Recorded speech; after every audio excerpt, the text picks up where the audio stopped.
Welcome friends.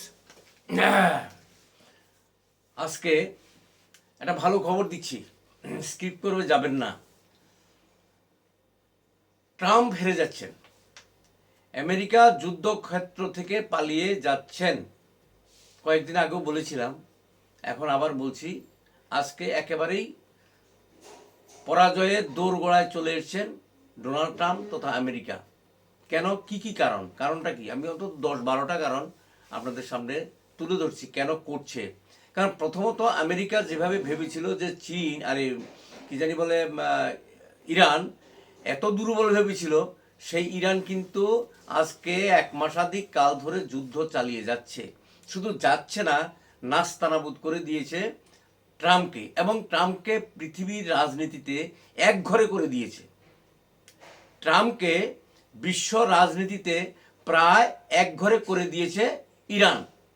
ইরানের এত সব নেতাদেরকে মেরেছে, মেরেও ভেবেছে যে যুদ্ধ 1 সপ্তাহের মধ্যে শেষ হয়ে যাবে, কিন্তু তা হয়নি।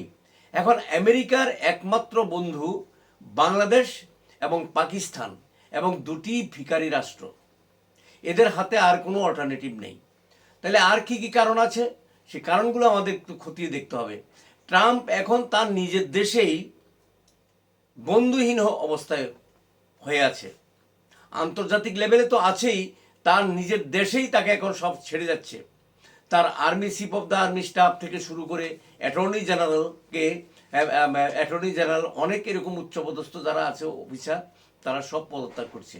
অর্থাৎ আমেরিকার যে সমস্ত উচ্চ পদস্থ অফিসাররা আছেন, আর্মি অফিসার থেকে সবাই, তারা কেউই ট্রাম্পকে এই যুদ্ধের জন্য সমর্থন করতে পারছেন না। কারণ ওরা বলছেন যে এই যুদ্ধটা হলো ইসরায়েল বনাম ইরানের যুদ্ধ। তাহলে এখানে আমেরিকার কি?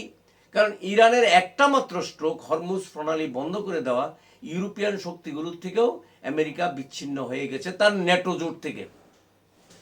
ন্যাটো জোটের যে দেশগুলো, স্পেন সরাসরি বলে দিয়েছে যে আমাদের আকাশসীমা তুমি লঙ্ঘন করতে পারবে না, সীমা দিয়ে হবে না। এবং অন্যান্য যে ন্যাটো রাষ্ট্রগুলি, ইভেন ইংল্যান্ড যেটা আমেরিকার 1 নম্বর চামচা, সেও বলছে যে এই যুদ্ধের সঙ্গে আমাদের কোনো সম্পর্ক নেই। অর্থাৎ ন্যাটো থেকে আমেরিকা এতদিন যাবৎ যে ন্যাটোকে সর্দারি করতো, ন্যাটোকে নিজের মানে সুপার পাওয়ার হিসাবে ন্যাটোকে নিজের কন্ট্রোলে রেখেছিল, সেই ন্যাটোভুক্ত দেশগুলো এখন আর আমেরিকার কথা শুনছে না। এখন আর আমেরিকার কথা শুনছে না, কারণ তারা এখন তাদের নিজস্ব আইডেন্টিটি বজায় রাখছে। বলছে এই যুদ্ধের সঙ্গে আমাদের কোনো স্বার্থ নেই, কারণ তারাও এই যুদ্ধের প্রভাবে, অর্থাৎ যুদ্ধের দ্বারা তারাও মানে সাংঘাতিকভাবে ক্ষতিগ্রস্ত হচ্ছে, কারণ ওয়ার্ল্ড অর্ডারটাই চেঞ্জ হয়ে যাচ্ছে। সুতরাং এখানে আমেরিকার আর পালাবার কোনো জায়গা নেই। এরপরের কারণ যেটা আপনারা দেখবেন, যে এই যে ডোনাল্ড ট্রাম্প শুধু বলছেন, যুদ্ধবিরোধী ঘোষণা করছেন, অর্থাৎ আমরা এখন আর যুদ্ধ করব না, যুদ্ধ আর হবে না। ইরান কিন্তু পাত্তাই দিচ্ছে না, যে যুদ্ধ বিরতি হবে। ইরান বলছে না, যুদ্ধ আমরা চালিয়ে যাব, আমরা ডিসাইড করব কবে যুদ্ধ হবে। ইরানের পেছনে এখন কি, আমেরিকার ক্যালকুলেশন ছিল বা ইসরায়েলের ক্যালকুলেশন ছিল যে ইরানের হাতে যে সমস্ত মিসাইল আছে, সেই মিসাইলগুলো সীমিত। কত আর মিসাইল, 2000, 2500 বা 3000 হবে। কিন্তু এখন দেখা যাচ্ছে ইরানের হাতে অসংখ্য মিসাইল, মানে আনলিমিটেড।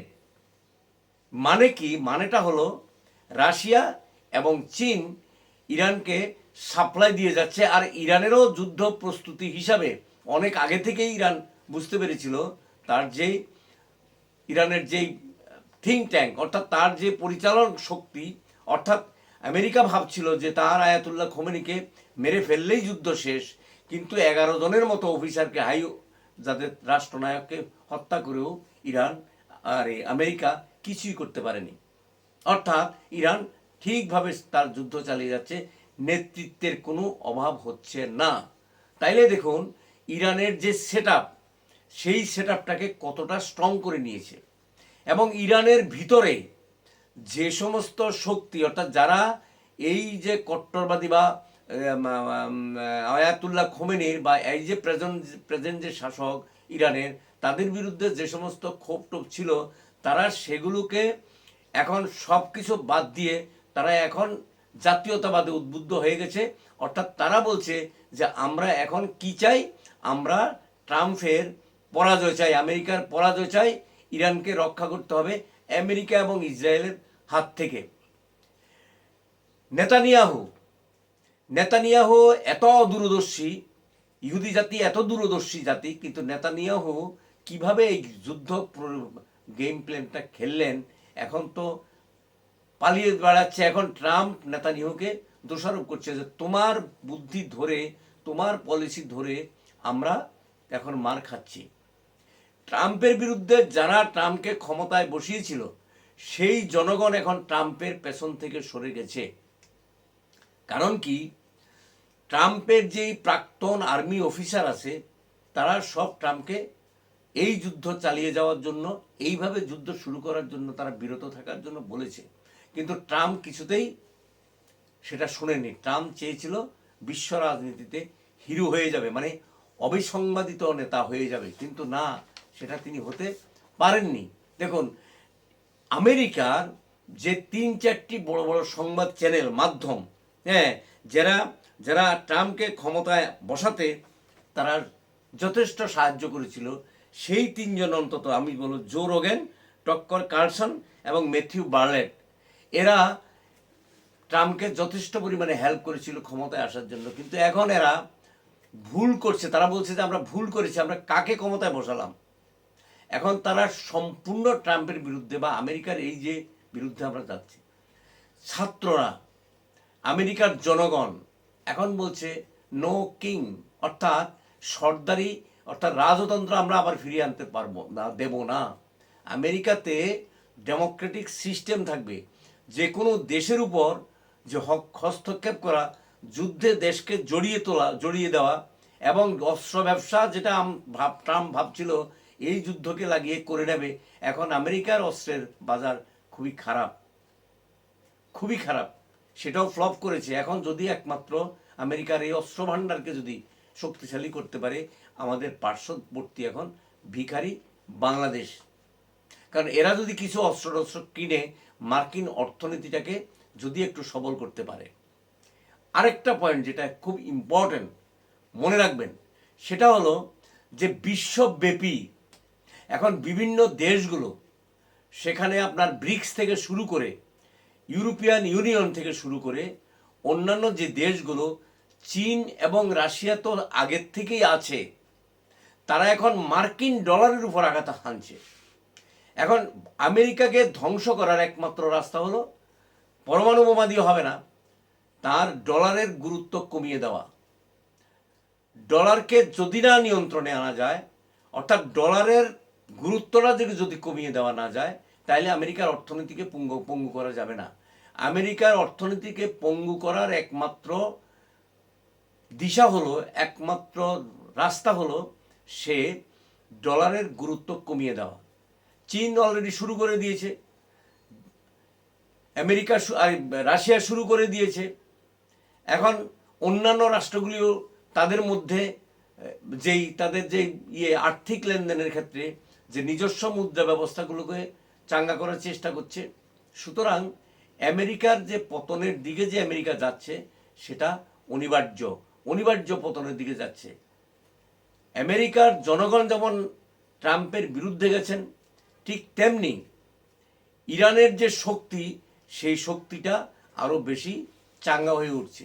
সুতরাং এই পরিস্থিতিতে আমেরিকাকে যুদ্ধক্ষেত্র থেকে পালিয়ে বেড়ানো ছাড়া, অর্থাৎ ছেড়ে দেওয়া কেঁদে বাঁচি, পালাবার রাস্তা অলরেডি খুঁজছেন। সেই জন্য ট্রাম্প বারবার যুদ্ধবিরতির কথা বলছেন, কিন্তু চীন তো একবারও বলছে না যে আমরা যুদ্ধক্ষেত্র থেকে পালিয়ে যাচ্ছি, অর্থাৎ আমরা যুদ্ধ আর করতে চাইছি না।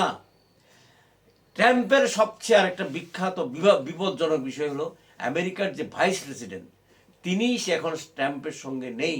তিনি বলছেন এই যুদ্ধকে আমি সাপোর্ট করি না, এটা টোটালি ইসরায়েলের যুদ্ধ, আমাদের সেখানে এই যুদ্ধে জড়ানো মোটেই ঠিক হয়নি। এই হলো ওয়ার্ল্ড অর্ডার। এই সুযোগে আমেরিকাকে অর্থনীতিকে যদি পঙ্গু করে দেওয়া যায়, আপনারা জানেন এই যে মার্কিন জাতি, এরাও কিন্তু ইন্ট্রুডার্স, অর্থাৎ অনুপ্রবেশকারী আমেরিকাতে।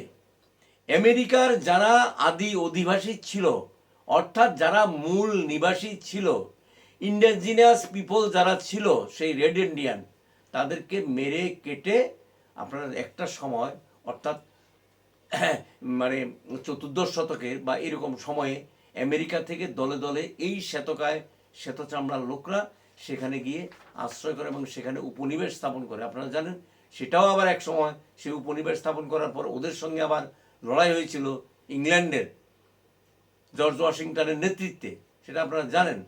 তো সেই ইতিহাস, মানে এরাও কিন্তু সেখানেই ওই আদি অধিবাসীদেরকে মেরেই সেখানে মেরে কেটে তারা ওখানে সাম্রাজ্য বিস্তার করেছে। সুতরাং এরা সবসময়ই সাম্রাজ্যবাদী দৃষ্টিভঙ্গি নিয়ে চলে এই মার্কিন যুক্তরাষ্ট্র, এবং তাদের একটা যে পরিচালন শক্তি আছে, ট্রাম্প তো ওদের হাতের পুতুল, ট্রাম্প একটু বাড়াবাড়ি করে ফেলেছে, কিন্তু এরা এরকম। সুতরাং এই কারণে আমি বলছি, বারবার আমি বলি, অনেকে আমাকে বলেন তো আপনি যে শুধু আমেরিকার বলেন, আমেরিকা যদি ধ্বংস হয়, আমেরিকা যদি শক্তি দুর্বল হয়, তাহলে বিশ্ব থেকে সন্ত্রাসবাদ মুছে যাবে, অস্ত্রের আস্ফালন কমে যাবে, মানে যুদ্ধের প্রক্রিয়া অনেকটা ব্যাহত হবে। তৃতীয় বিশ্বের যে দেশগুলো নিজেদের মধ্যে মারামারি করে মরছে, এই যে আপনার মধ্যপ্রাচ্যের দেশগুলো, ইসলামিক কান্ট্রিগুলোও দেখুন না, এরা নিজেদের মধ্যে ধ্বংসটা, ওরা নিজেদের ধ্বংস নিজেরা ডেকে আনছে। কারণ কি, এখন আমেরিকার সবকটা দেশে কয়েক 4-5টা দেশে এখানে ঘাঁটি করে বসে আছে, সেই ঘাঁটিগুলোকে ইরান ধ্বংস করছে।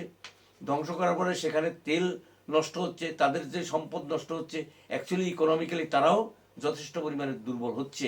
আর আমেরিকা যেই তেল সাম্রাজ্য দখলের যে স্বপ্নটা দেখেছিলেন, যদি ইরান এই যুদ্ধে জিতে যায় মানে জিতে গেলেও, তাহলে কিন্তু এখন কিন্তু আমেরিকার আর সেই অর্থনৈতিক, এই যে মধ্যপ্রাচ্যে যে তৈল সাম্রাজ্য, যেটাকে দখল করার জন্য যে লিকুইড গোল্ড যাকে বলা হয়, তরল সোনা, সেটা বিস্তার করার জন্য আমেরিকার যে স্বপ্ন, সেই স্বপ্ন এখন ধূলিসাৎ হয়ে গেল বলেই আমি বলছি, আগেও বলছি যে যুদ্ধের শেষ পরিণতির দিকে যাচ্ছে আমেরিকা। ভাবছিল পরমাণু বোমা ফাটাবে। আমেরিকা যদি ইরানের উপর পরমাণু বোমা ফাটায়, তাহলে আমেরিকার ধ্বংস হয়ে যাবে, কারণ আমেরিকার উপর অনেকগুলো পরমাণু বোমা পড়বে। কোথা থেকে পড়বে, কোন কোন দেশ ফেলবে, সবাই বসে আছে, আপনারা বুঝতে পারছেন। এখন সারা বিশ্বে আমেরিকার মাত্র দুটো বন্ধু, দুটো ভিখারি রাষ্ট্র, একটা পাকিস্তান আর একটা হলো বাংলাদেশ। এরা আমেরিকার এই আক্রমণের বিরুদ্ধে কিছুই বলছে না। আবার কিছু কিছু রাষ্ট্র আছে মধ্যপন্থা অবলম্বন করছেন, অর্থাৎ এদিকেও না সেদিকেও না। ইরান আবার তাদের প্রতিও দৃষ্টি রাখছে, তাদেরও বিপদ কিন্তু সামনে আছে, ইরান কিন্তু এই হরমুজ প্রণালীকে তার নিয়ন্ত্রণে রাখছে। এই যে রাখছে, শুরু করে দিয়েছে, এটা কিন্তু তার, সে আর মানে এটার উপর থেকে কর্তৃত্ব শিথিল সে করবে না, এটাই ধারণা। সুতরাং আমরা যেটা প্রত্যাশা করি, গণতন্ত্র প্রিয় মানুষ যারা, যুদ্ধ বিরোধী মানুষ যারা, সন্ত্রাসবাদ বিরোধী মানুষ যারা, মানে আমরা যারা চাই শান্তিতে পৃথিবী থাকুক, পৃথিবীর মানুষের উন্নতি হোক, দারিদ্র দূরীকরণ হোক, অন্যান্য বিষয়গুলি অনেক শিক্ষা, স্বাস্থ্য, প্রগতি হোক, তারা আমেরিকার মতো একটা সন্ত্রাসবাদী সৃষ্টিকারী যুদ্ধোন্মাদ পাগল রাষ্ট্রকে কেউ সাপোর্ট করতে পারে না। সুতরাং আমি নির্দ্বিধায় বলবো যে আমেরিকা রাষ্ট্রটি দুর্বল হওয়ার দরকার আছে, তাদের ধ্বংস হওয়া দরকার আছে। পরাজিত বিভিন্ন জায়গায় ওরা মার খাচ্ছে, আরও খাবে, ওদের আরও মার খাওয়ার পথে ওরা। উত্তর কোরিয়া হাত গুটিয়ে বসে থাকবে না, অস্ত্র নিয়ে বসে আছে, কখন আমেরিকাকে শেষ করে দেবে। ছোট্ট রাষ্ট্র কিন্তু ছাড়বে না আমেরিকাকে। আমেরিকা যে এতদিন যা ভাবছিল, মস্তানি করে বেড়াচ্ছিল, এখন আমেরিকার মস্তানি সব শেষ হয়ে গেল। তো বন্ধুগণ, এই যে ভিডিওটা যদি ভালো লাগে, সাবস্ক্রাইব করবেন এবং বন্ধুদের মধ্যে শেয়ার করবেন। ভালো থাকবেন, সুস্থ থাকবেন।